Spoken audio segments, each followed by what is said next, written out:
Crime সিনের সতর্কীকরণ ব্যারিকেডের বাহিরে দাঁড়িয়ে ছেলের দেহাবশেষের জন্য অপেক্ষায় বাবা সবুজ ব্যাপারী।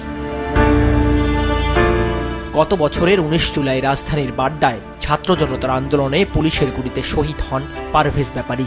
শেষবারের মতো ছেলের লাশটাও দেখতে পারেনি হতভাগা বাবা। পরে জানতে পারেন বেওয়ারিশ লাশ হিসেবে রায়ের বাজারের এই কবরস্থানে দাফন হয়। 16 মাস পর ছেলের মরদেহ উত্তোলনের খবর শুনে সবুজ ব্যাপারীর এই অপেক্ষা।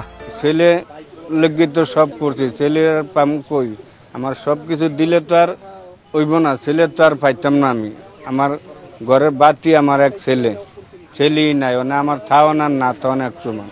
জুলাই আগস্টের গণ অভ্যুত্থানে শহীদ অনেকেরই মরদেহ এখনো খুঁজে পাননি তাদের পরিবার। রায়ের বাজার এই কবরস্থানে শহীদ 114 জনকে গণকবর দেওয়া হয়। মরদেহ উত্তোলনের খবর শুনে রায়ের বাজার কবরস্থানে ভিড় করেন নিখোঁজের স্বজনরা। আমার ছেলের কবরটা যদি তারা পাওয়া দেয়, আমি এটা দেখে আমি মরবো, এটা আমি শান্তি পাইবো। আঞ্জুমানে মুফতিজুল ইসলাম বলছে যে বুদ্ধিজীবী কবরস্থানে ওরা দাফন করা হয়েছে 24 তারিখে।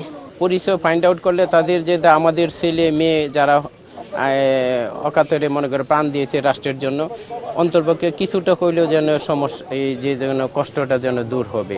প্রায় 1.5 বছর পর তাদের পরিচয় শনাক্তে আদালতের নির্দেশে মরদেহ তুলে ডিএনএ নমুনা সংগ্রহ শুরু করেছে সিআইডির ফরেনসিক টিম। নাম না জানা অনেকে শুয়ে আছেন যাদের পরিচয় তখন যাচাই বাছাই করা হয়নি। এখানে এই কবরস্থানে তাদেরকে রাখা হয়েছে। তাদের আত্মীয় স্বজন, পিতা মাতা, ভাই বোনেরা এখানে আসছেন, তারা কিন্তু এতদিন ধরে ঘুরেছেন তাদের সেই সকল স্বজনদেরকে চিহ্নিত করার জন্য। আমরা অবশ্যই দৃঢ়ভাবে বিশ্বাস করি আজকে থেকে যে কাজটি শুরু হবে, আমরা জানি না কতদিন লাগবে, আমরা অবশ্যই আমাদের সেই সকল আনাসদের উত্তরসূরি যারা এখানে শুয়ে আছেন তাদেরকে আমরা শনাক্ত করতে পারবো। মরদেহ উত্তোলন ও পরিচয় শনাক্তের প্রক্রিয়া আন্তর্জাতিক মানের করতে সিআইডিকে সহায়তা করছে আর্জেন্টিনার একজন ফরেনসিক বিশেষজ্ঞ। My work will be to guarantee the international standards are followed in this operation according to the international forensic rules.